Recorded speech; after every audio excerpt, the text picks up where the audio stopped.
Vamos a entrar al segundo dogma de la bienaventurada Virgen María. El primer dogma que veíamos la semana pasada era María, Madre de Dios, ¿verdad? Superado ese tema de María, Madre de Dios, vamos a ir viendo cómo todos los demás dogmas van a ir cayendo por su propio peso. Entonces en esta semana vamos a ver el segundo dogma, que es la Inmaculada Concepción de María. La Inmaculada Concepción de María. Repasando en la semana pasada, porque es importante lo que vimos la semana pasada, y si hay algún hermano que está escuchando el CD de la Inmaculada Concepción, es importante que escuche primero el CD de María, Madre de Dios, porque cada uno de los dogmas vienen como en una sucesión para irlo explicando. En la semana pasada quedamos en que es bíblico, que María es Madre de Dios, y que los padres de la iglesia, aquellos que recibieron directamente de los apóstoles la fe, proclamaron o anunciaron que María es la nueva Eva, ya que 1 Corintios capítulo 15, versículo 22 nos dice que Jesús es el nuevo Adán. Entonces, como en el paraíso hubo una pareja por la cual entró el pecado al mundo y entró la muerte al mundo, por una nueva pareja, ya no bajo la ley del Antiguo Testamento, sino bajo la gracia de la nueva alianza del Nuevo Testamento, va a entrar la salvación a la humanidad. A través de los méritos de nuestro Señor Jesucristo, hace participar a una mujer escogida desde el puro principio, lo veíamos en Génesis 3:15, para el plan de salvación a través de la encarnación de nuestro Señor Jesucristo. Y es importante, veíamos, que era importante que nosotros meditáramos en la encarnación de nuestro Señor Jesucristo. Porque muchos hermanos creen que el plan de salvación se fraguó solamente en la cruz, que una vez que Cristo murió ahí, en ese momento y solamente en ese momento, entró la salvación a la humanidad. Y no, la salvación para la humanidad comenzó, como diría Gálatas 4:4, en la plenitud de los tiempos. Nacido de mujer.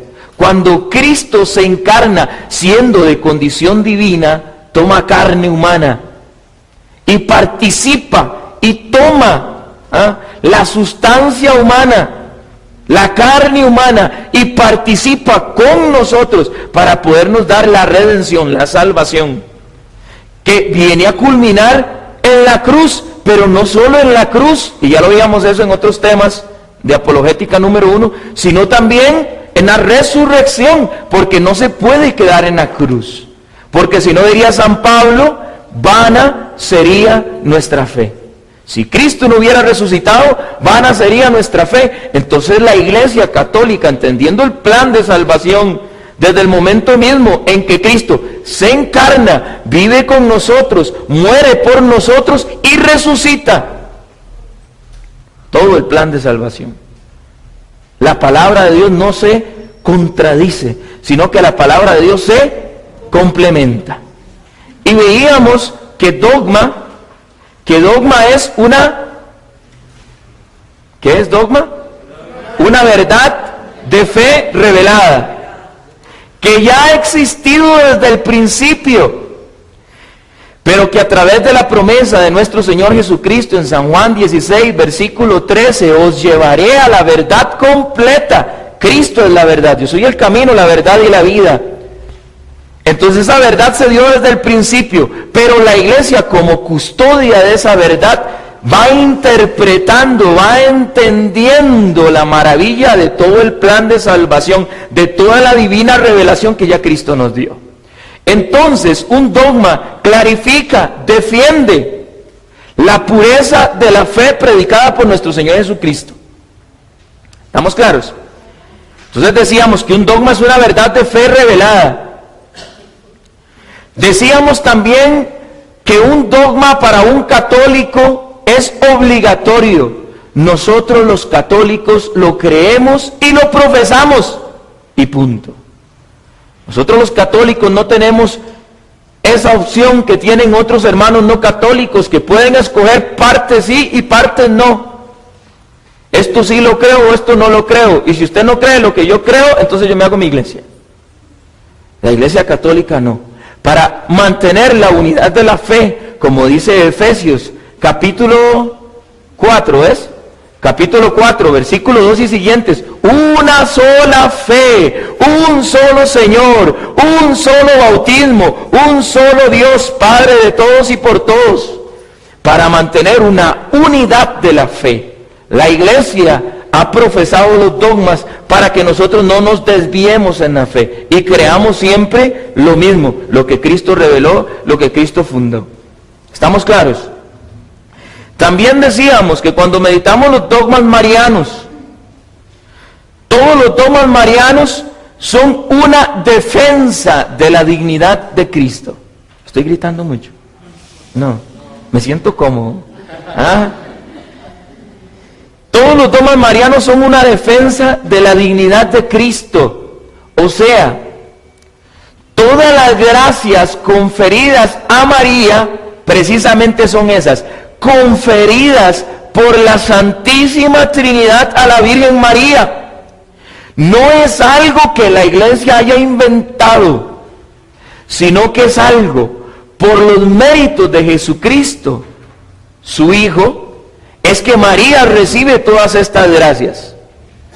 Y estos dogmas o estas gracias recibidas por la Virgen o para la Virgen María, lo que hacen es alabar, glorificar, ensalzar y adorar al único y eterno Dios, a Dios Padre.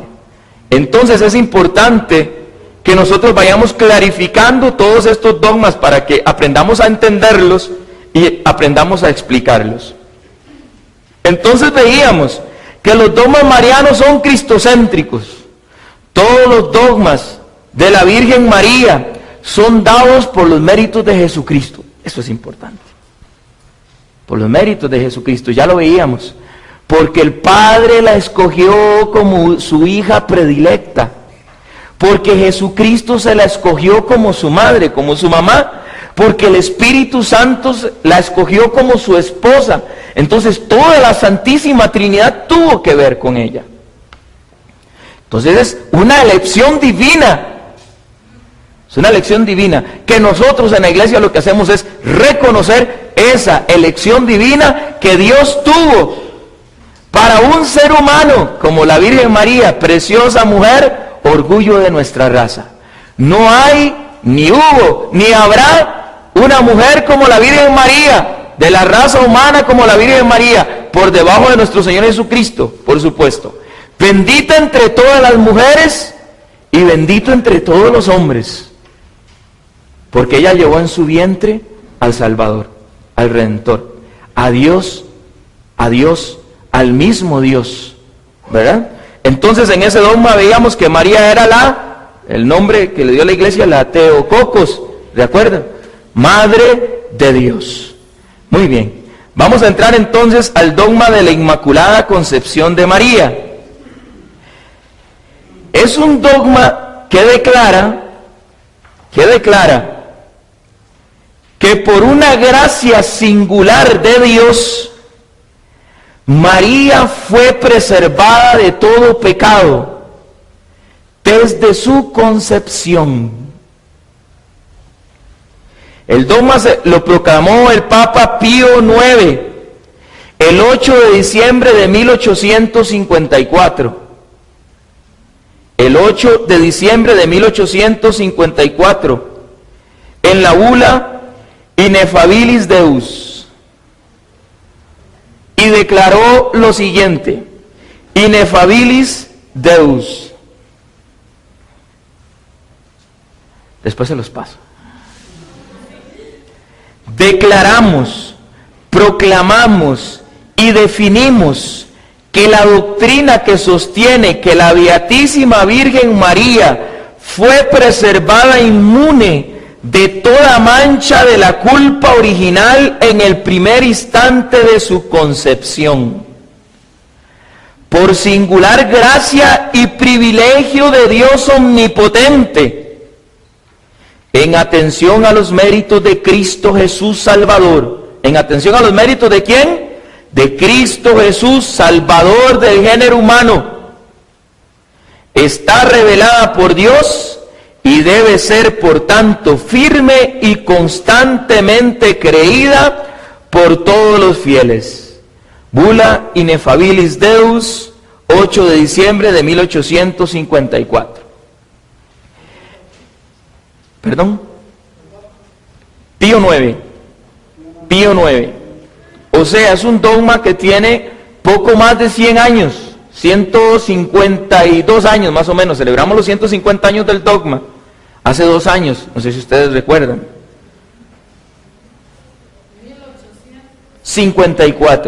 1854. Inmaculada significa pura, sin pecado, ¿verdad? Inmaculada, pura, sin pecado. Y concepción es el momento en el cual Dios crea el alma y le infunde la materia orgánica procedente de los padres. Eso se conoce como concepción. Va de nuevo la definición. La concepción es que muchas veces nos preguntan, ¿qué es la Inmaculada Concepción? Y no sabemos qué decir, ¿verdad? No sabemos qué es la Inmaculada Concepción. Y hay muchos hermanos que no entienden qué es la Inmaculada Concepción, especialmente los hermanos no católicos. No entienden qué queremos decir muchas veces con Inmaculada Concepción de María. Entonces lo que queremos decir es que ella fue inmaculada, pura, sin pecado, sin mancha, desde el momento mismo de su concepción. Y se define como concepción el momento en el cual Dios crea el alma y lo infunde y lo une a la materia orgánica o humana de los padres. ¿Ok? Entonces, en este dogma se define que María fue preservada de todo pecado desde el momento mismo de su concepción. Desde el momento mismo de su concepción.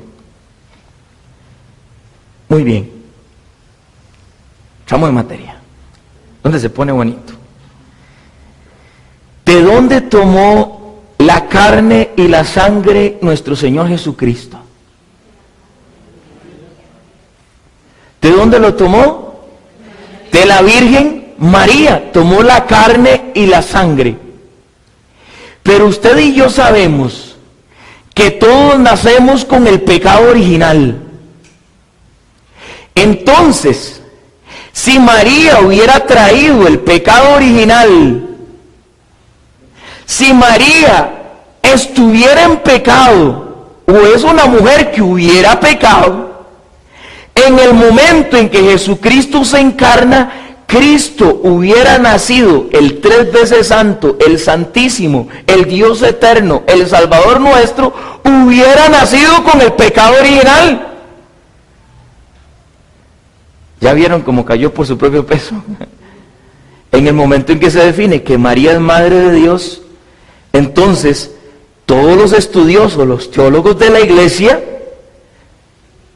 tienden a definir desde el puro principio, entra en discusión teológica profunda, que María tenía que ser santa, inmaculada, sin pecado, por los méritos de Jesucristo. Porque Cristo iba a tomar carne y sangre de María. Y si María era una mujer pecadora, como muchos hermanos no católicos quieren hacer ver, que era una mujer pecadora, que es una mujer común y corriente, Cristo hubiera tomado carne y sangre del pecado, entonces Cristo no hubiera sido en todo semejante al hombre, excepto en el pecado. Hubiera nacido con el pecado original. Y más aún, si María hubiera sido una mujer pecadora, usted sabe que Dios ama al pecador, pero odia al pecado. ¿Cómo iba a vivir el tres veces santo, el Santísimo, nuestro Señor Jesucristo? ¿Cómo iba a vivir 9 meses custodiado por el pecado, rodeado por el pecado? Es inconcebible. El dogma cae por su propio peso. Vamos a ir a Romanos 5:12. Vamos a ver lo del pecado original. Mucha atención. Romanos 5:12. Por tanto, como por un solo hombre entró el pecado al mundo, y por el pecado la muerte, y así la muerte alcanzó a todos los hombres, por cuanto todos pecaron. Romanos 5:12. Entonces está diciendo que el pecado original se extiende a todos los hombres. El pecado original. Es que hay hermanos no católicos que dicen que no existe el pecado original. Y sí, la palabra de Dios lo dice. El pecado de Adán y Eva se transmite a todos los hombres. Es más, usted empieza a criar un chiquito, bueno, todos los que tenemos hijos, empezamos a ver, después de un cierto tiempo ellos empiezan a pelear, empiezan a pecar. Y uno dice, ¿pero quién les enseñó? Desde chiquitito, esto es mío, yo lo peleo y tome un manazo y al ratito se reconcilian, pero uno ve que los niños desde el principio, ¿por qué?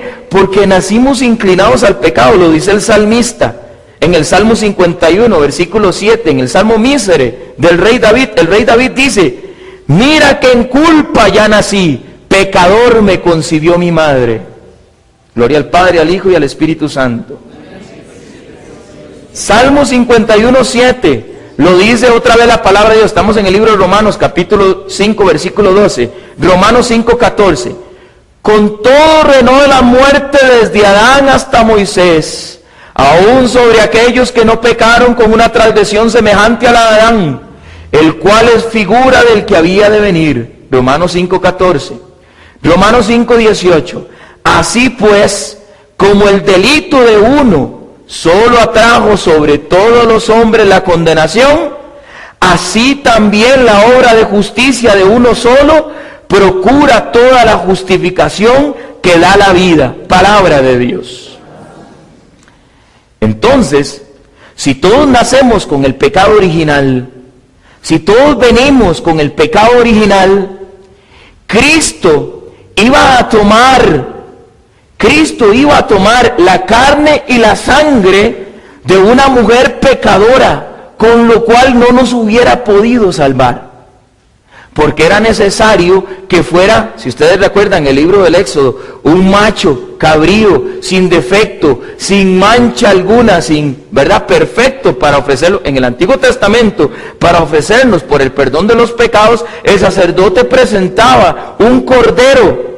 ¿Se acuerdan? Nosotros eso lo vimos, para los que quieran escucharlo, en la Pascua Eterna, en el CD de la Pascua Eterna, ¿verdad? Entonces, de Apologética número 1. Entonces ahí vimos sobre todo lo que era la Pascua, ¿se acuerdan? Lo que era la Pascua. Entonces Cristo es el nuevo Cordero de Dios que quita el pecado del mundo. Él tenía que ser sin defecto, sin pecado alguno. Entonces no podía tomar y menos vivir en una mujer que hubiese sido pecadora.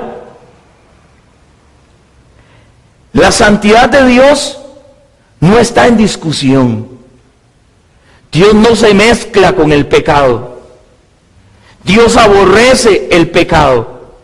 Ama al pecador, nos limpia, nos perdona, pero Dios no se une con el pecado. Acuérdense en lo que decíamos, solo lo que es santo puede entrar al reino de los cielos.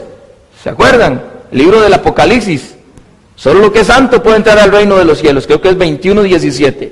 Apocalipsis 21:17. Entonces, si solo lo que es santo puede entrar al reino de los cielos, solamente puede entrar al lugar santísimo. El lugar santísimo. Nuestro Señor Jesucristo es el 3 veces santo. Él no podía tomar la carne y la sangre de una mujer pecadora.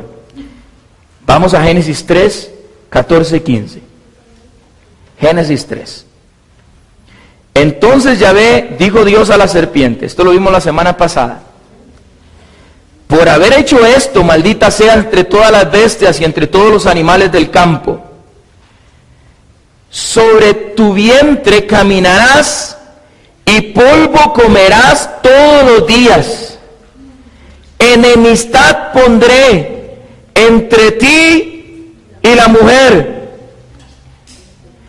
y entre tu linaje y su linaje. Él te pisará la cabeza mientras acechas tú su calcañar. Palabra de Dios. Semana pasada veíamos que María es la nueva Eva. Lo sacábamos de aquí, de este texto. ¿Recuerdan? Entonces dice que enemistad va a poner entre ¿quién? Entre Satanás, la serpiente y la mujer. Y entre el linaje de la mujer le aplastará la cabeza. Está diciendo que va a haber una enemistad, que van a ser enemigos, que van a ser enemigos. Esa mujer prefigura, le dicen el protoevangelio, esa mujer prefigura, está anunciando a la Virgen María, está profetizando a la Virgen María. Entonces está diciendo que enemistad va a haber entre ¿quién?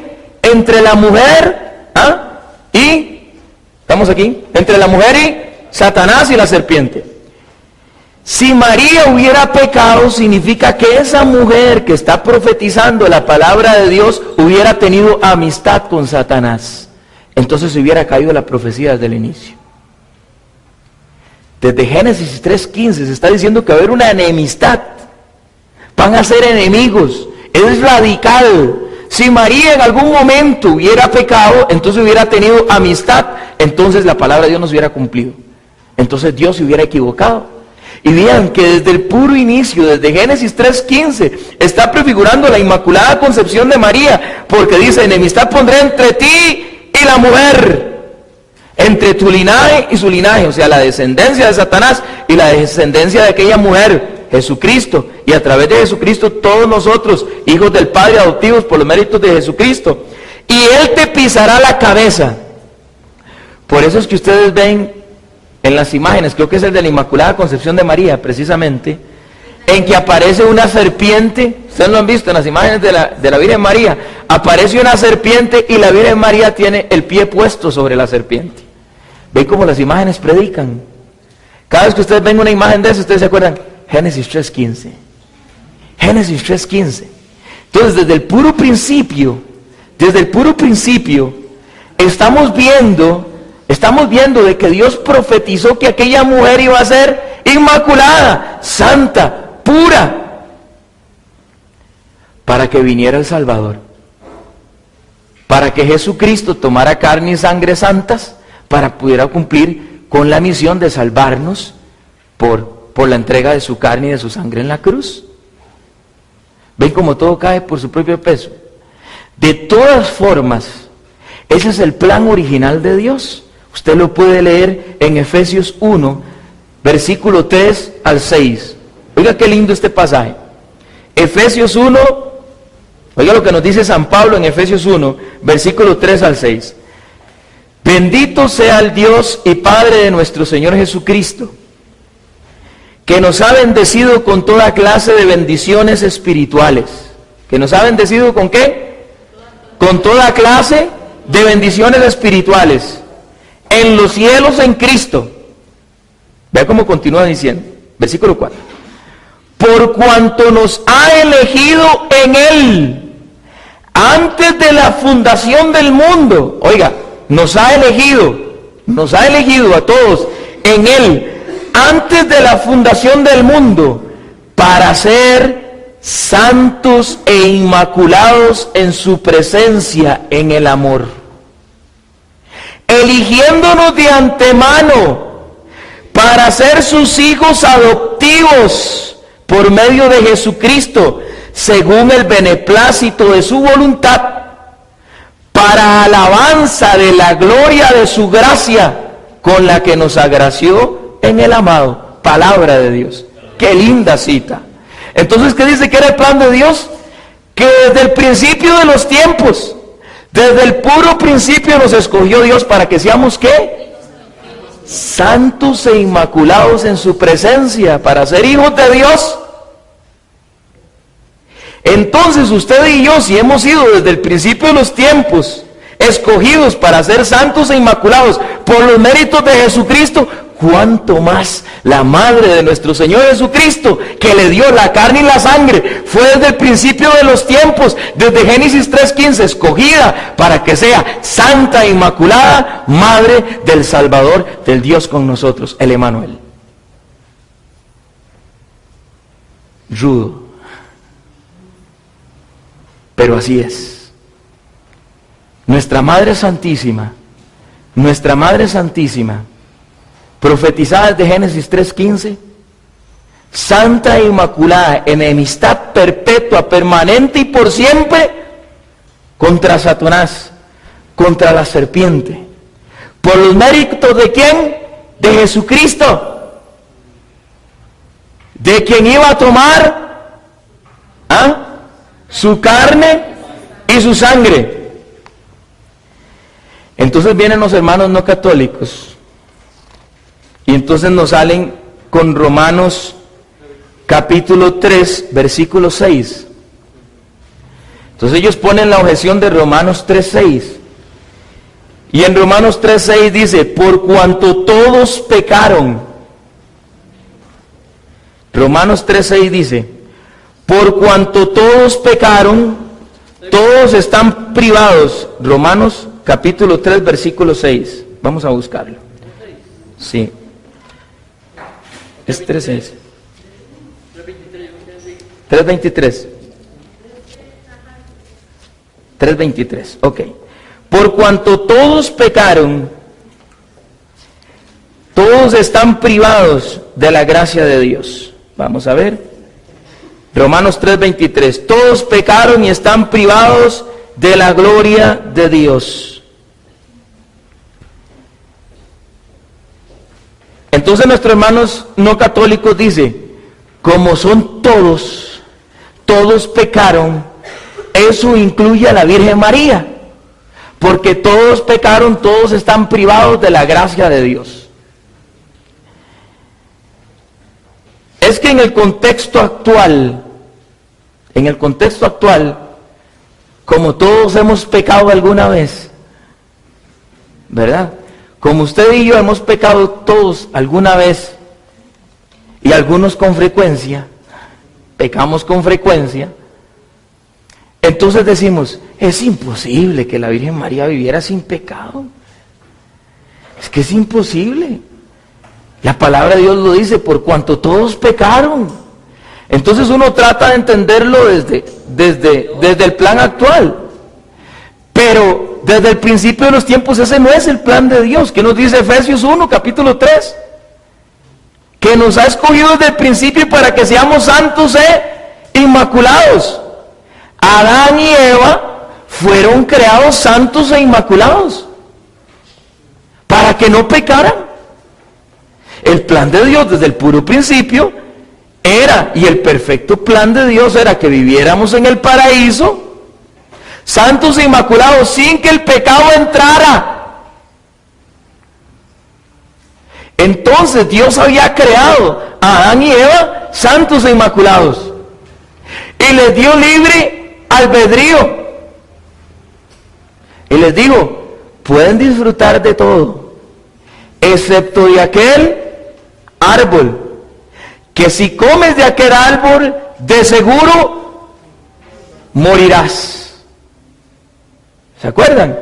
Pero fue creado, o sea, Adán y Eva fueron creados santos e inmaculados. Ese es el plan de Dios desde el principio, para usted y para mí y para toda la humanidad. Pero ¿qué pasó? Adán y Eva desobedecieron, escogieron en su libertad pecar, pecaron, y por culpa de ese pecado entró el pecado a la humanidad. Fuimos desterrados del paraíso, tuvimos que trabajar y tenemos que morir.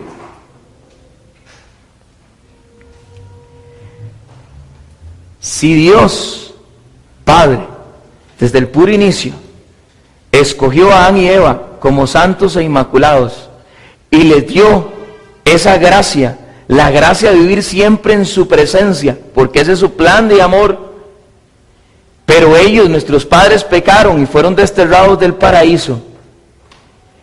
El nuevo Adán y la nueva Eva, el nuevo plan de salvación para el nuevo pueblo de la nueva alianza, ¿puede o no puede Dios, o no podía, o no quería Dios hacerlos también santos e inmaculados para que naciera un pueblo nuevo en santidad y en salvación? Claro, claro. Dios quiere Y Dios puede, y quiso, y pudo. Y quiso, y pudo. Porque el nuevo plan de salvación sobre el nuevo Adán, sobre la nueva Eva, el plan es que sean santos e inmaculados para vivir en su presencia.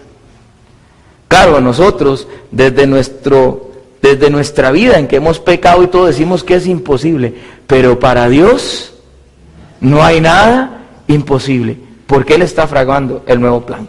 Entonces, esos eran los cuestionamientos que le hacían precisamente se hacían los teólogos en ese tiempo. ¿Cómo se responde entonces a ese versículo de Romanos 3:26? De ahí leamos el contexto.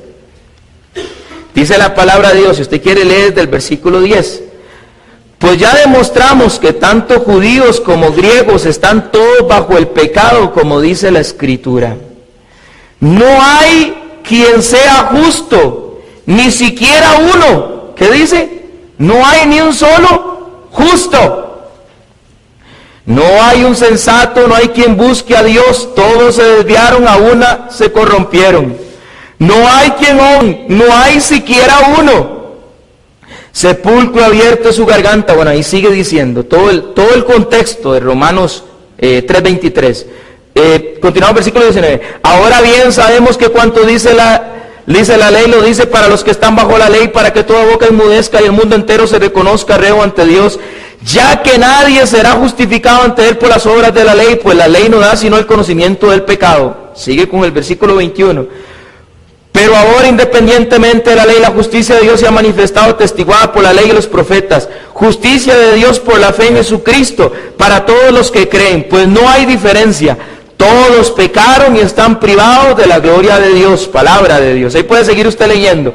Entonces, todo el contexto dice que todos pecaron, están privados de la gloria de Dios, porque no hay ni un solo justo. Pero la misma palabra de Dios nos dice que Elisabet y Zacarías eran hombres justos en Lucas 1, versículo 6, y en Lucas 2, versículo 5. ¿Y no era que no había un solo justo? Pues dice que Zacarías y Elisabet en Lucas 1, 6 y en Lucas 2, 5, dice que hay hombres justos. Y también lo encontramos que mientras dice ese texto que nadie busca a Dios, encontramos a Cornelio buscando a Dios en Hechos 10 del 3 al 5. Entonces, ¿qué pasó ahí? Y aunque dice también que no son justos, también son justos los ángeles, los santos en el cielo. Jesús es justo, porque todos, si decimos todos, estamos diciendo que también Jesús pecó. Si todos incluye a todos. Y Jesús es justo. Y entonces no se entendería Santiago 5:15. Cuando el apóstol Santiago dijo en 5:15, la oración del justo tiene mucho poder. Entonces, si no hay ni un solo justo y todos pecaron, entonces ¿cuál es la oración del justo que tiene mucho poder? Volvemos a lo mismo. Si nos volvemos fundamentalistas, entonces, dígame una cosa. Si todos pecaron, los hermanos que tienen síndrome de Down, pecan. No pecan. Ellos no pecan a conciencia, traen el pecado original, que les es lavado y perdonado por el bautismo. Pero ellos no tienen conciencia. Para pecar hay que tener conciencia. Dígame, ¿un chiquito de 1 mes peca? ¿Y no es que todos pecaron? ¿Y un chiquito de 2 meses peca? ¿De 3 meses? Dígame, ¿a qué edad tiene un chiquito conciencia para pecar? Entonces, por la lógica, todos no es todos. Está hablando de una generalización. Toda la raza humana peca, es cierto. Pero cuando dice todos, no puede incluir ni a todos los que tienen síndrome de Down, ni a todos los niños que tienen meses, ni podía incluir a nuestro Señor Jesucristo. Entonces ya estamos hablando de excepciones, ni a Zacarías, ni a Elizabeth, y ya vimos, ni a José, que dice la palabra de Dios que era un hombre justo, y ahí podemos seguir sacando hombres justos. Enoc, que fue llevado a los cielos, y también Eliseo, que fue llevado a los cielos. Entonces, Elías, sí, Elías le tiró el manto a Eliseo. Hoy vengo con don de lenguas, hermano. ¿Ah? Entonces, todo no es todos, me explico. Todo no es todos. Entonces, siempre hay, eso es como llegar y decir, hermano, mira qué linda estuvo mi fiesta. Todo el mundo estuvo allí. ¿Verdad? Todo el mundo estuvo allí. Entonces, nosotros frecuentemente, y también en la palabra de Jesús, es una forma de hablar, por cuanto todos pecaron, ya sabemos, la mayoría, pero eso no significa que no hayan excepciones. ¿Queda claro ese punto? ¿Queda claro ese punto? Entonces ve qué interesante. Juan Deus Escoto, un franciscano, Juan Deus Escoto, en el siglo XIV, cuando iba a defender sobre la Inmaculada Concepción, nótese que todavía no se había definido el dogma. Y entonces estaba la polémica, la discusión. Es que la iglesia es tan sabia. La iglesia es tan maravillosamente sabia, porque cuenta con asistencia del Espíritu Santo. Entonces, estaba la discusión en San Lucas 1:47. Porque San Lucas 1:47, María Santísima dice, mi espíritu se alegra en Dios mi Salvador. Entonces, los que estaban en contra de la Inmaculada Concepción de María, decían, hermanos, si María no pecó, entonces María no podía ser salvada. Y todos tenemos que ser salvados por los méritos de Jesucristo. Entonces, ¿cómo explicamos Lucas 1:47? Lindo se puso esto. ¿Cómo explicamos Lucas 1:47 cuando María dice, que mi espíritu se alegra en Dios mi Salvador? En este caso en Jesucristo el Salvador. ¿Cómo lo explicamos? Muy bien, ve qué interesante.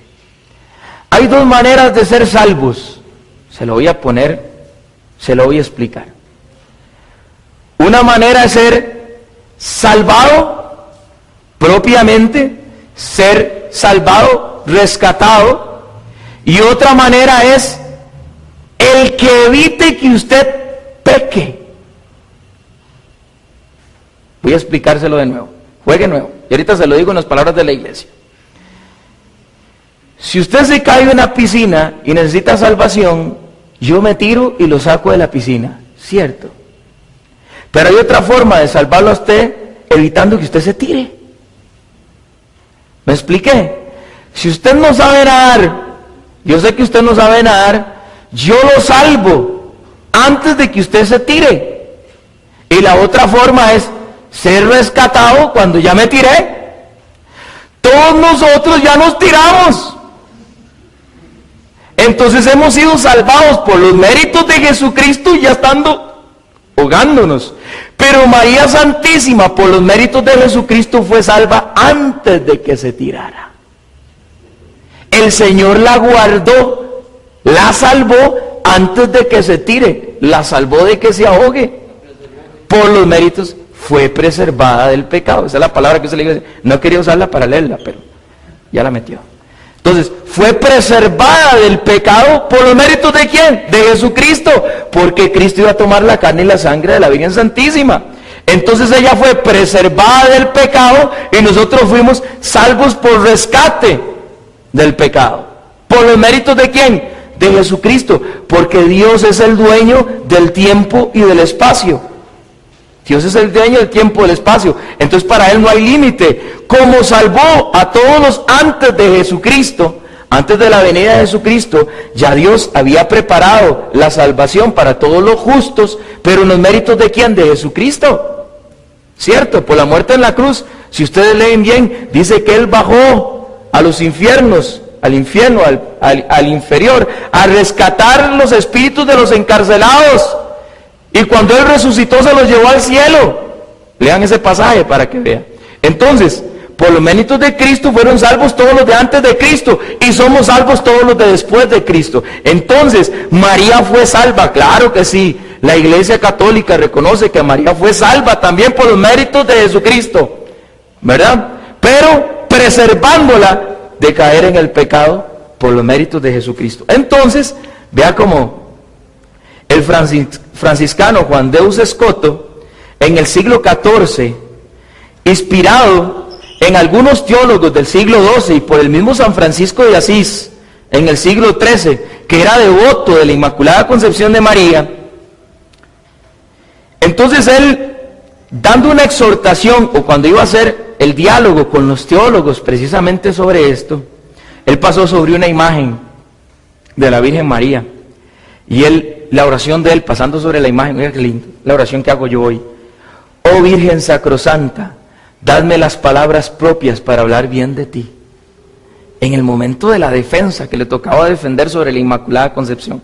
Y cuando estaba en Inmaculada Concepción, imagínense que ustedes son el montón de teólogos. Y ustedes están debatiendo, entonces él se para delante de todos los teólogos y le hace una pregunta. ¿A Dios le convenía que su madre naciera sin mancha del pecado original? Fue la pregunta que le hizo a todos los teólogos. ¿A Dios le convenía que su madre naciera sin mancha del pecado original? Sí, respondieron. Sí, a Dios le convenía que su madre naciera sin ninguna mancha, por los méritos de Jesucristo, porque Cristo iba a nacer de ella. Esto es lo más honroso para Él. Segunda pregunta. ¿Dios podía hacer que su madre naciera sin mancha del pecado original? Volvemos a lo mismo. La pregunta de la semana pasada. Si usted fuera Dios y tuviera el poder de hacer, escoger, crear a la mamá de su hijo, el 3 veces santo, el que iba a dar la vida por nosotros, a su hijo amado en quien tiene sus complacencias, si usted fuera Dios, ¿cómo la haría? ¿Cómo la haría? Y él le dice, ¿Dios podía hacer que su madre naciera sin mancha del pecado original? Respondieron los teólogos, sí, Dios lo puede todo, y por tanto podía hacer que su madre naciera sin mancha, inmaculada. Pregunta número 3. ¿Lo que a Dios le conviene hacer, lo hace? Lo que a Dios le conviene hacer, lo que es correcto, lo que es perfecto, ¿lo hace o no lo hace? Todos respondieron, lo que Dios le conviene hacer, lo que Dios ve que es mejor hacerlo, lo hace. Entonces Escoto exclamó luego, para Dios era mejor que su madre fuera inmaculada, o sea, sin mancha del pecado original. Dios podía hacer que su madre naciera inmaculada, sin mancha. Por tanto, Dios hizo que María naciera sin mancha del pecado original, porque Dios, cuando sabe que algo es mejor hacerlo, lo hace. Démosle un aplauso al Señor. ¡Qué maravilla de nuestro santo!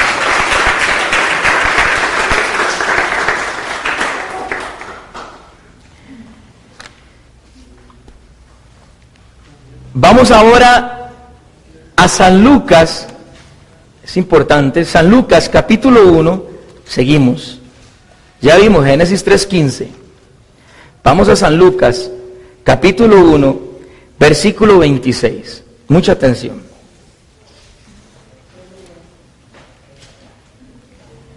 Ya vimos que Dios quería y quiere que su madre sea inmaculada, porque Él es santo. En Éxodo 3:5, por ejemplo, nosotros leemos, Yahvé dijo, quita las sandalias de tus pies, que el lugar donde estás es tierra santa. ¿Se acuerda? Le dijo, quítate las sandalias, le dijo a Moisés, porque el lugar en que estás es tierra santa.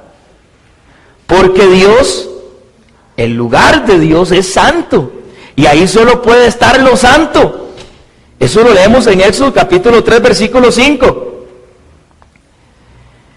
En Números 4:15, usted quiere citas, tome citas.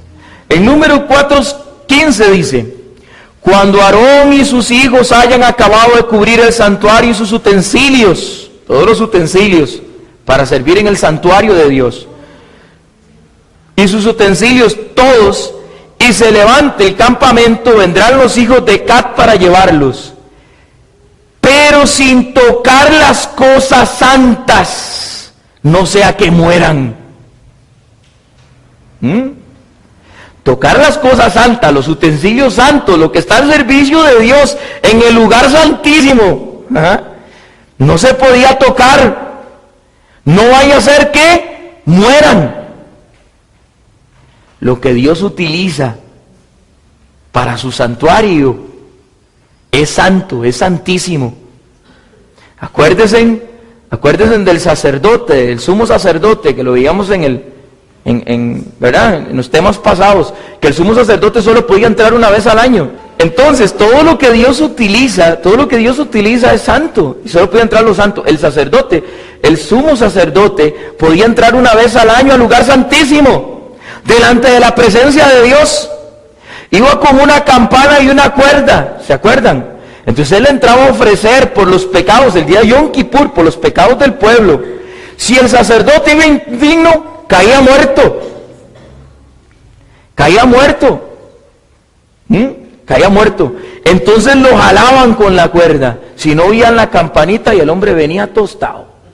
Porque delante de la presencia del Señor solamente lo santo podía entrar.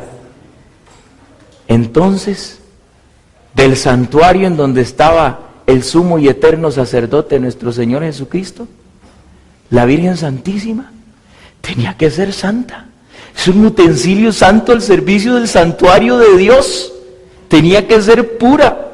Si Moisés se quitaba las sandalias para entrar en tierra santa, ¿cuánto más la Madre de Dios, del Santo de los Santos, María Santísima? Interesante. Y oiga qué rajado lo que dice este hermano. Dice, San Lucas 19, 45, 48 leemos que Jesús expulsó a los mercaderes del templo, porque en el templo es casa de oración. Jesucristo expulsaba a todo lo que ofendiera del templo. Y Él es el templo, Él mismo es el templo del nuevo pacto. Él lo dijo en Juan 2, 19, 21. Destruid este templo que en 3 días lo levantaré. Pero Él habla del templo de su cuerpo. ¿Se acuerdan?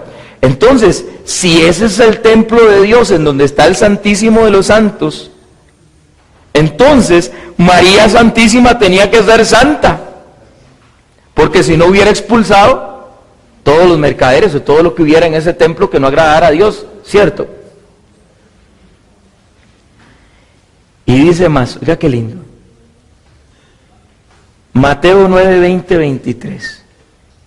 Una mujer que padecía de flujo de sangre hacía 12 años, se acercó por detrás y le tocó la orla del vestido, diciendo para sí misma, con solo que lo toque su vestido quedaré sana. Mateo 14, 36. Suplicándole que les dejara tocar siquiera la orla de su vestido. Y todos los que tocaban quedaban sanos. Palabra de Dios. Si estamos hablando de un vestido físico que usaba nuestro Señor Jesucristo, con solo que lo tocaran se sanaban, ¿cuánto más del vestido que tomó Jesús, su carne y su sangre, por 9 meses? Jesucristo vivió y tomó el vestido de la Virgen María, del cuerpo, de la parte material de la Virgen María. Entonces la Virgen María, el que se acerque a la Virgen María pidiéndole y rogándole a nuestro Señor Jesucristo, recibe sanación, aunque usted no lo crea. Y yo sé que usted lo cree. Y tenemos testimonio de estos 2000 años de historia. 2000 años de historia. Que todo aquel que se acerque a la Virgen Santísima, pero ese es otro dogma. Ese nos tenemos que meter en intercesión de María Santísima. Pero todo aquel que se acerque a la Virgen María, suplicándole que interceda por nosotros, de seguro nosotros vamos a recibir. Vamos a recibir. Vamos a ver si encuentro de una vez. Es que no, me les adelanto. Mejor no. Mejor seguimos en el tema. Después vemos sobre la intercesión de María Santísima. Queda pendiente. Queda bonito ahí. Lucas 1, 26. Al sexto mes envió Dios el ángel Gabriel a una ciudad de Galilea llamada Nazaret, a una virgen desposada con un hombre llamado José, de la casa de David. El nombre de la virgen era María, palabra de Dios. ¿A quién envió Dios? Al ángel. ¿Qué es lo que hace el ángel? ¿Anunciar qué? Lo que ha escuchado de Dios. Lo que ha escuchado de Dios. El ángel viene a decirle a la Virgen María lo que escuchó de Dios. El ángel es un chismoso. Él no puede ni agregar ni quitar. Lo que va a producir, lo que va a decir, lo que va a hacer, es porque Dios se lo mandó. Entonces lo que el ángel va a decir es como que el mismo Dios se lo está diciendo. ¿Estamos claros? Antes de entrar aquí, y cuando usted esté dialogando con un hermano no católico, usted le va a hacer la siguiente pregunta. Hermano, ¿qué es la gracia? Pregunta. Hermano, ¿qué es la gracia? Explíqueme qué es la gracia. Gracia es un regalo de Dios. Ok, está bien, hermano. Gracia es un regalo de Dios. ¿Pero qué es la gracia? Es un regalo, ya sabemos. Gracia es un regalo de Dios. ¿Pero qué es? Defíname gracia. Gracia es... Y ahí empiezan a tratar de ver cómo le definen gracia. ¿Verdad? ¿Cómo definen gracia? Resulta que en el Catecismo de la Iglesia Católica, en el numeral 1996-1997, se define gracia como: la gracia es una participación en la vida de Dios. ¿Qué es? Es una participación en la vida de la Santísima Trinidad. La gracia es el grado de participación que tenemos tú y yo en la vida de la Santísima Trinidad. Por eso cuando nosotros pecamos, perdemos la gracia, nos volvemos unos desgraciados. Suena fuerte, pero así es. Suena fuerte, pero así es. O sea, nos volvemos unos sin gracia, unos desgraciados. Perdemos la gracia, o sea, el grado de participación en la vida de la Santísima Trinidad. Y vamos más aún. Efesios capítulo 2, versículo 8. Mucha atención, hermano. Efesios capítulo 2, versículo 8. Nos dice que ¿cómo somos salvos? Pues habéis sido salvados por la gracia mediante la fe. Y esto no viene de vosotros, sino que es un don de Dios. Es un don de Dios. O sea, que somos salvos, ¿por qué? Ya lo veíamos, por gracia. O sea, somos salvos en la medida que participemos plenamente de la Santísima Trinidad, del grado de participación en la Santísima Trinidad, o sea, del grado de gracia en nosotros, es por el cual nosotros somos salvados. Y más aún, segunda de Pedro, capítulo 3, versículo 18, San Pedro nos dice a todos los cristianos, oiga lo que nos dice: creced pues en la gracia y en el conocimiento de nuestro Señor y Salvador. ¿Qué nos dijo? ¿Qué nos dijo? Creced. Creced en la gracia. Entonces, significa que usted y yo tenemos que crecer en esa gracia recibida por Dios, día con día.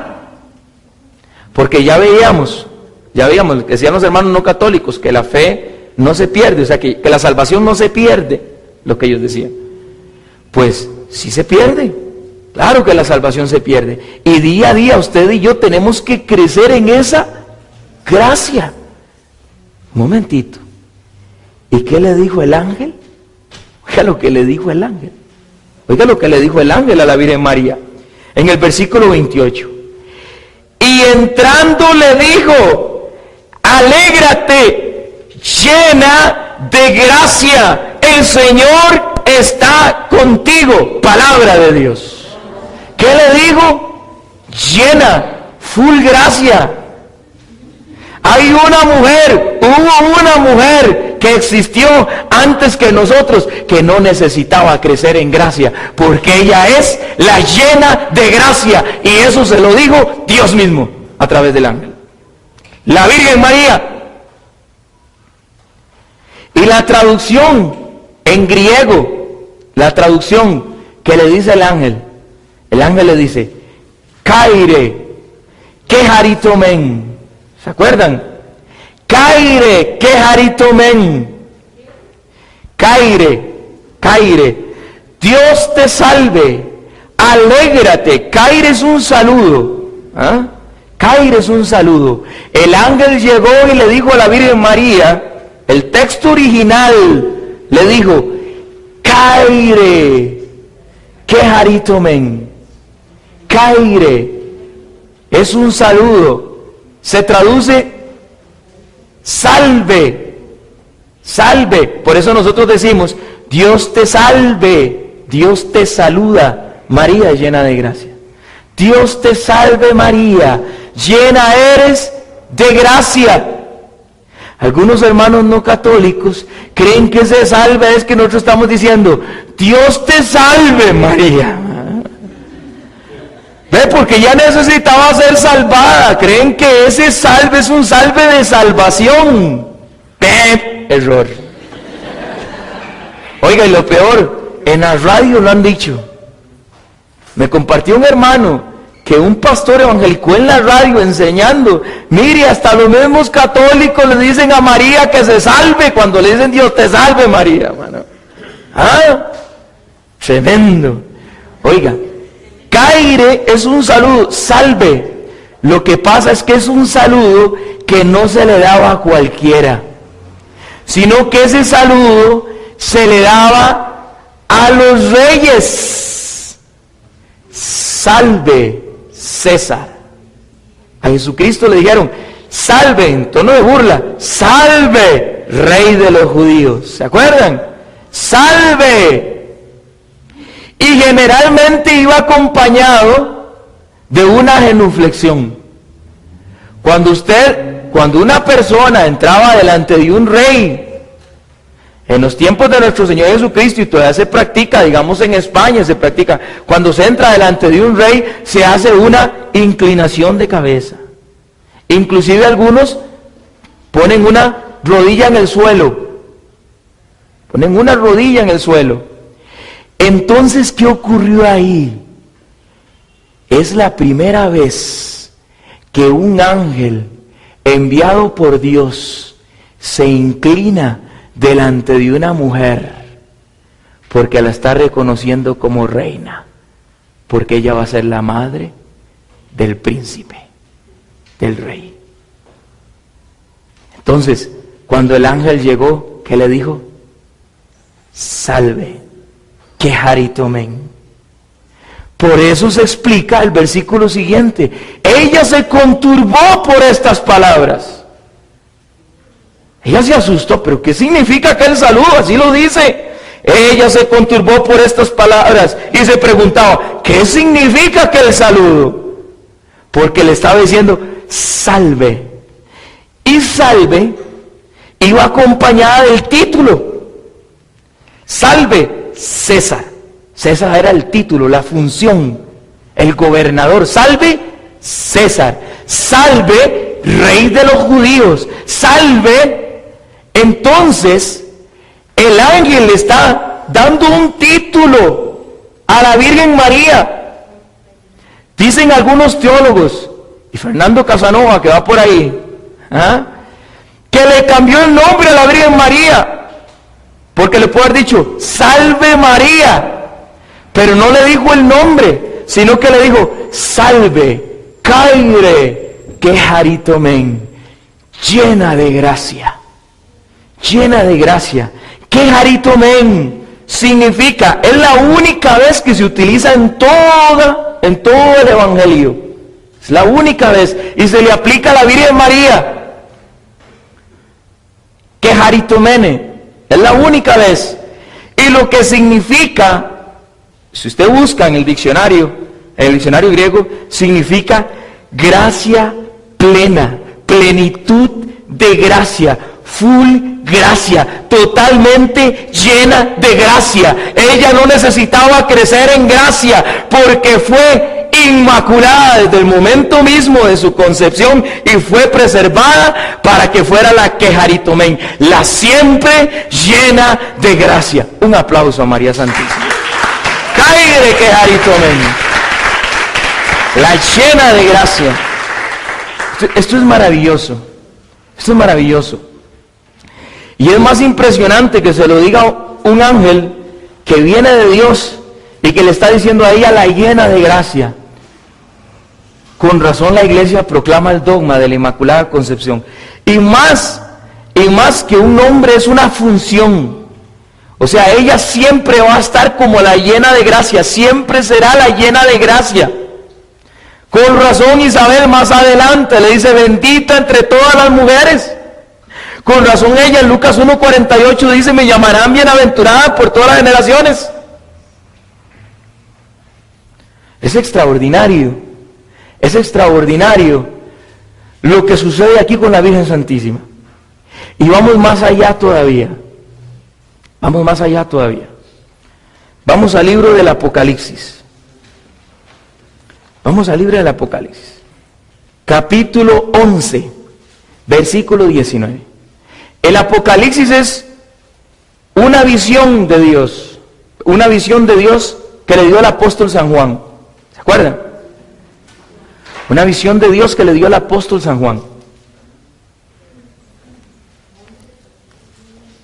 En esa visión él ve el cielo, es el libro de las revelaciones, les es revelado el cielo a él. Y en el capítulo 11, versículo 19, sucede algo extraordinario. Vean lo que sucede. Tengo 15 minutos para explicar esto. Y se abrió el santuario de Dios. ¿Qué se abrió? El santuario de Dios. Va imaginándose. Y se abrió el santuario de Dios en el cielo.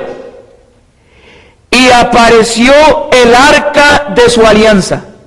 ¿Qué apareció? El arca de la alianza. ¿A dónde apareció? En el cielo. En el santuario, o sea, en el lugar de los santos. En el lugar de los santos, donde está el Santísimo. ¿Qué ve él? Una señal. Se aparece el arca de la alianza. Y se produjeron relámpagos, fragor, truenos y temblor de tierra y fuerte granizada. O sea, hay todos unos elementos cósmicos hacen la entrada del arca de la alianza. Eso es como decir, ¡tarán! Una cosa así parece. Entonces, los truenos, los relámpagos, hay un temblor, hay un fragor. ¿Y qué aparece? El arca de la alianza.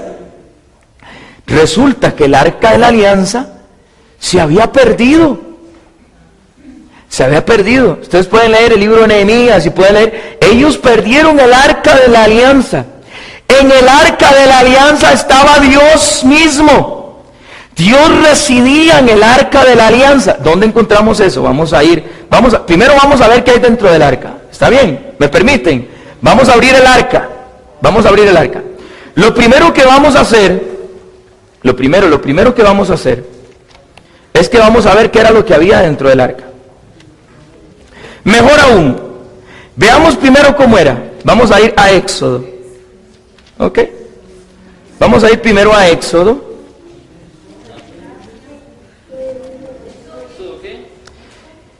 Capítulo 25.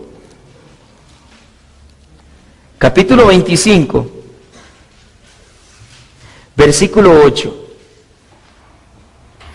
¿Cómo era esa arca? Vamos a ver. Apareció en el cielo, ¿verdad? La dejamos en el cielo. Ahí está el arca. Ahí está el arca en el cielo. Esto es impresionante.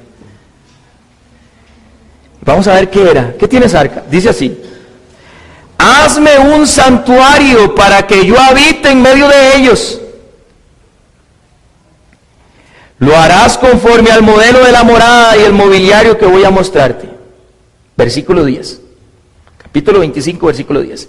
Harás un arca de madera de acacia, de 2 codos y medio de largo, codo y medio de ancho, y codo y medio de alto. Lo revestirás de oro puro. Eso significa de pureza, de gran majestad, de gran belleza. Lo revestirás de oro puro, por dentro y por fuera lo revestirás. Y además pondrás en su derredor una moldura de oro. Fundirás para ella 4 anillas de oro que pondrás en sus 4 pies, 2 anillas a un costado y 2 anillas al otro. Harás también varales de madera de acacia que revestirás de oro, y los pasarás por las anillas de los costados del arca para transportarla. Los varales deben quedar en las anillas del arca y no se sacarán de allí. En el arca pondrás el testimonio que yo te voy a dar. Si usted continúa en el versículo 18, harás además 2 querubines de oro macizo, los harás de los 2 extremos del propiciatorio. Harás un primer querubín, un ángel, en un extremo y el otro en el otro extremo. Los querubines formarán un solo cuerpo con el propiciatorio en sus 2 extremos. Estarán con las alas extendidas por encima, cubriendo con ellas el propiciatorio, uno enfrente de oro. Pondrás el propiciatorio encima del arca y pondrás dentro del arca el testimonio que yo te daré. Allí me encontraré contigo, desde encima del propiciatorio, de en medio de los querubines colocados sobre el arca del testimonio, te comunicaré todo lo que haya de ordenarte para los israelitas. Palabra de Dios. Es una caja revestida de oro por fuera y por dentro, en donde lleva una mesa que va a ser el propiciatorio, en donde tiene 2 ángeles que van a toparse con las alas hacia el frente. Ustedes lo han visto, eso lo vemos nosotros en el altar, en el sagrario. Ustedes ven 2 ángeles, una a cada lado, en un arca, en el sagrario, ¿verdad? Y va a tener oro por fuera y por dentro, ¿verdad? ¿Qué había dentro de esa arca? Veámoslo pues. Hebreos capítulo 9. Es que en la cita de Hebreos está resumido lo que hay de un solo tiro. En Hebreos capítulo 9, versículo 3.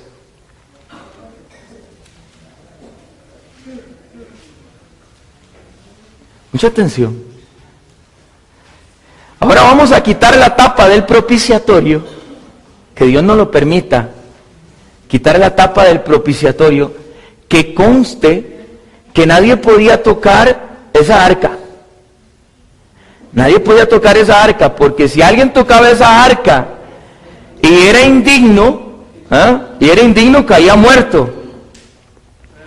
Eso lo podemos leer en 2 de Samuel. Vamos a ver si lo leemos de una vez, para ver si por aquí lo tengo.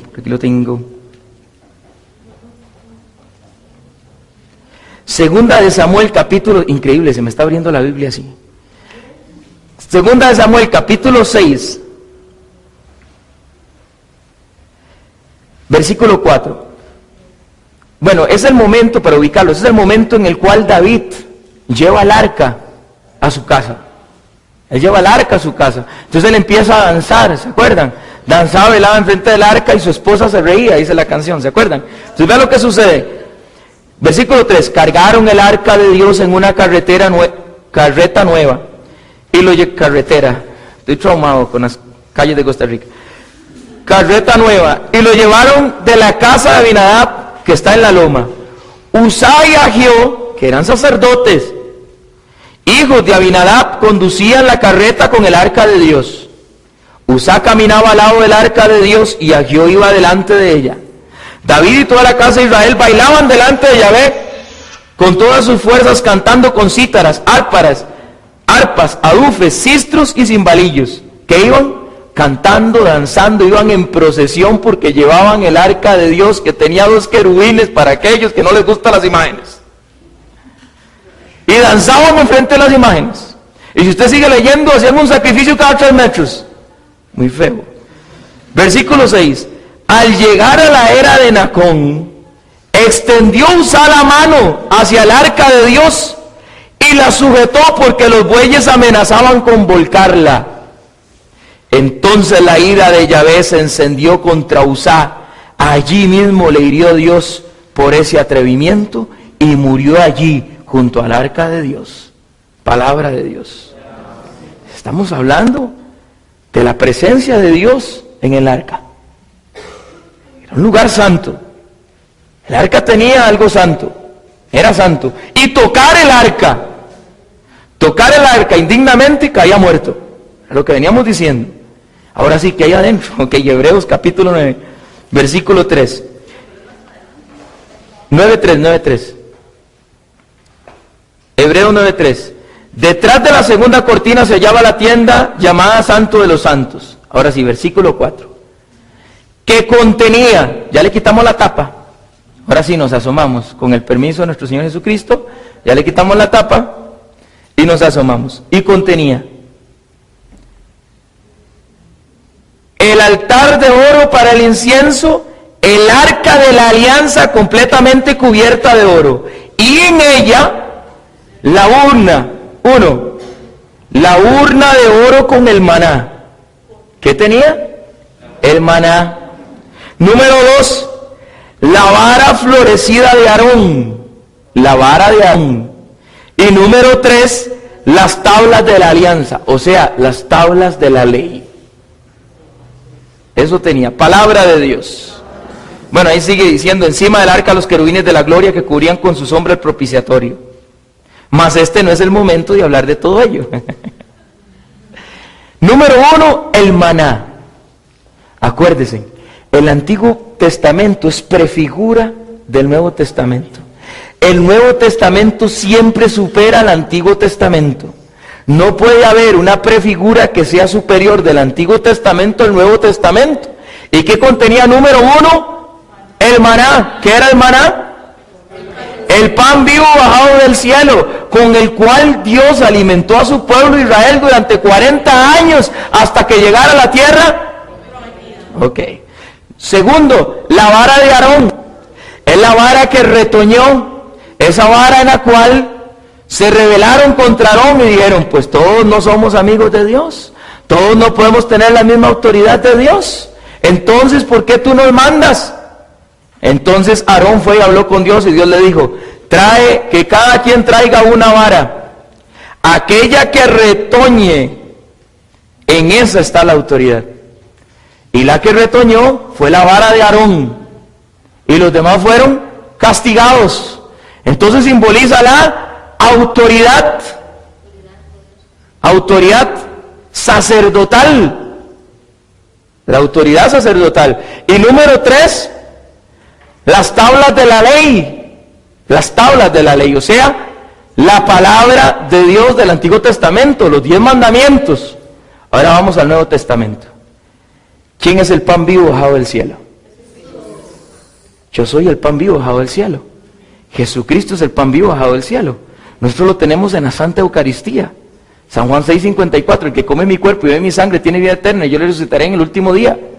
Porque mi carne es verdadera comida y mi sangre es verdadera bebida. El que come mi cuerpo y mi sangre tiene vida eterna, y yo le resucitaré. Jesucristo es entonces, en el Nuevo Testamento, el nuevo maná, el pan vivo bajado del cielo, la vara de Aarón, la autoridad sacerdotal. En el Nuevo Testamento, ¿quién es el sumo y eterno sacerdote? ¿Quién tiene la autoridad dada por Dios en el Nuevo Testamento? Jesús. El maná y la vara de Aarón y la autoridad están en Jesús, en el Nuevo Testamento. Y tercero, ¿qué era el tercero? Los mandamientos, las tablas de la ley. ¿Quién es la palabra de Dios viva en el Nuevo Testamento? ¿Quién es la palabra de Dios hecha carne en el Nuevo Testamento? Jesús. Los tres simbolizan en el Antiguo Testamento, están prefigurando en el Nuevo Testamento a nuestro Señor Jesucristo. Entonces nuestro Señor Jesucristo es el maná, es la ley y es la autoridad. Entonces, ¿quién es el arca de la alianza? Que tuvo durante 9 meses al maná, a la vara de Aarón, a las tablas de la ley, y lo dio y lo parió para que usted y yo hoy seamos salvos. María es el arca de la nueva alianza, pura por dentro y por fuera. Eso dice la palabra de Dios. Démosle un aplauso al Señor. Por eso decimos en el Santo Rosario que María es el arca de la nueva alianza. Y para que no le quepa duda, ¿a dónde dejamos al arca de la alianza? Vamos al libro de Apocalipsis. Vamos al libro de Apocalipsis en el capítulo 11. Nota número 1.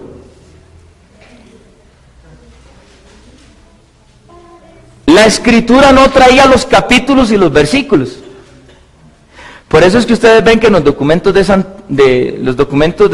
San Agustín, San Justino Mártir, ellos citan la palabra de Dios, pero ellos nos dicen Romanos 3 tal, o el Evangelio de San Mateo capítulo tal, versículo. No, porque ellos no tenían los capítulos y los versículos. Esos fueron hasta el año 1000 y algo, 1200 y 1400, que se le pusieron los capítulos y los versículos. Entonces es un texto continuado. Entonces, donde usted lee capítulo 11, versículo 19, vea lo que apareció. Ok. Capítulo 12, versículo 1. Siga leyendo, vamos texto corrido. Un gran signo apareció en el cielo. Una mujer vestida de sol, con la luna bajo sus pies y una corona de 2 estrellas sobre su cabeza. Está encinta y grita con dolores de parto y con el tormento de dar a luz. Palabra de Dios. ¿Quién dice? Que hay un gran signo. ¿Qué es una mujer con dolores de parto? ¿A qué le suena eso? Isaías 7:14. Les daré una señal, les daré un signo. Mira que la Virgen está encinta y va a dar a luz a un hijo y le pondrás por nombre Emmanuel, que significa Dios con nosotros. Isaías 7:14 está anunciando Apocalipsis 12:1. Y no solo ahí, vea lo que sigue. Y apareció otro signo en el cielo, un gran dragón rojo con 7 cabezas y 10 cuernos, y sobre sus cabezas 7 diademas. Su cola arrastraba la 1/3 parte de las estrellas del cielo, y las precipitó sobre la tierra. El dragón se detuvo delante de la mujer que iba a dar a luz, para devorar a su hijo en cuanto lo diera a luz. La mujer dio a luz un hijo varón, el que ha de regir a todas las naciones con el cetro de hierro, y su hijo fue arrebatado hasta Dios y hasta su trono. ¿Quién es ese hijo? Entonces, ¿quién es la mujer que está dando a luz en el cielo? Ave María Santísima, la Virgen María, la bienaventurada Virgen María. ¿Dónde está la lucha aquí del dragón con la mujer? Génesis 3:15. Génesis 3, ven como la palabra de Dios, esto es riquísimo, hermanos, esto es riquísimo. La palabra de Dios se complementa. Mira, Génesis 3:15, enemistad pondré entre ti y la mujer, la serpiente, el dragón, Satanás en la lucha contra la mujer. Y está Génesis 3:15, Isaías 7:14, todo está ocurriendo aquí. Y vea lo que dice, oiga, vea lo que dice. Satanás pierde esa batalla, sépalo. Versículo 15, pueden leer todo eso, ¿verdad? Versículo 15. Y la mujer, si gusta leer el versículo 6, oiga qué interesante. Y la mujer huyó al desierto, donde tiene un lugar preparado por Dios para ser allí alimentada 1260 días. Y pueden leer, porque hay una en que dice, versículo 15. Entonces el dragón vomitó de sus fauces como un río de agua detrás de la mujer, para arrastrarla con su corriente. Pero la tierra vino en auxilio de la mujer. Abrió la tierra su boca y tragó el río vomitado de las fauces del dragón. Entonces, despechado contra la mujer, se fue a hacer la guerra al resto de sus hijos, los que guardan los mandamientos de Dios y mantienen el testimonio de Jesús. Palabra de Dios. Esta palabra se merece un aplauso. ¿Ah? ¿Quiénes son los hijos de la mujer? Oiga, vea, capítulo 12 del Apocalipsis, desde el versículo 11. Ahí está hablando de la Inmaculada Concepción de María. Ahí está hablando de que María está en el cielo. Ahí está hablando de que María está coronada, o sea, reina. Que está reina. Está hablando de la batalla. Está hablando de que vence a Satanás. Y despechado se va a hacer la guerra a sus hijos. Le está diciendo madre. Madre. ¿Y madre de quién? Todos los hijos, ¿quiénes son? Los que guardan los mandamientos de Dios y mantienen el testimonio de Jesús. Palabra de Dios. ¿Está claro o no está claro? Para esos que le dicen a uno, es que María está muerta. A ver, hermano, dígame el capítulo y el versículo. ¿Dónde dice en la Biblia? Pues ellos son solo Biblia. Entonces, ¿dónde dice en la Biblia que María está muerta? ¿Dónde dice? Muéstrame el capítulo y el versículo. Todo lo contrario. La palabra de Dios dice en San Marcos capítulo 12, versículo 14. Yo soy el Dios de Abraham, de Jacob y de Isaac. Yo no soy un Dios de muertos, sino soy un Dios de vivos. Y en el pasaje de la transfiguración, perdón hermana, si aparece Moisés y Elías hablando con nuestro Señor Jesucristo. ¿Se acuerdan? Dígame quién es más grande. Aquel que anunció al Salvador, aquel que prefiguró al Salvador, aquel que pudo ver al Salvador, o a quien parió, tuvo, amamantó, crió al Salvador. Ella es la reina. Caire que haritomen. Caire que haritomen. Ella es la reina, la llena de gracia, la full gracia, la gracia plena. Entonces nosotros los católicos lo que hacemos es reconocer que por los méritos de Jesucristo, María tenía que ser inmaculada, santa desde el momento mismo de su concepción y para toda la vida. Y para cerrar, oiga qué cita, man. Solo para cerrar. Sofonías, capítulo 3, versículos 14 y 17. Alégrate llena de gracia, ¿verdad? Dijimos. Sofonías 3, 14, 17. Desde el Antiguo Testamento, profetizado, ojo. Profetizado. Canta, oh hija de Sión. Sofonías 3, 14, 17. Canta, oh hija de Sión, de voces de júbilo. Oh Israel, gózate y regocíjate de todo corazón. Se alegra mi espíritu en Dios mi Salvador. Oh hija de Jerusalén, el Señor, oiga lo que sigue, ha revocado los decretos en tu contra, echó fuera a tu enemigo. ¿A qué? Revocado. Fue preservada del pecado. Sofonías 3, 14, 17. El Señor es Rey de Israel en medio de ti. Nunca más verás el mal. En aquel tiempo se dirá a Jerusalén, no temas. Sión, no se debilite en tus manos. El Señor está en medio de ti, poderoso. Él salvará, se gozará sobre ti con alegría, callará de amor, se regocijará sobre ti con cantar. Palabra de Dios. Padre Celestial, te damos gracias por esta noche maravillosa en la cual nos has permitido conocer un poco más sobre los misterios que tú nos has revelado a través de la santa doctrina que tú has querido darnos por medio de tu iglesia. Según dice Primera de Timoteo capítulo 3 versículo 15, que la iglesia es columna y fundamento de la verdad. Y como la iglesia es columna y fundamento de la verdad, amado Dios, nos has querido revelar para que nosotros entendamos de una mejor manera todos los grandes misterios que tú quisiste hacer con tu hija predilecta, con tu hija amada.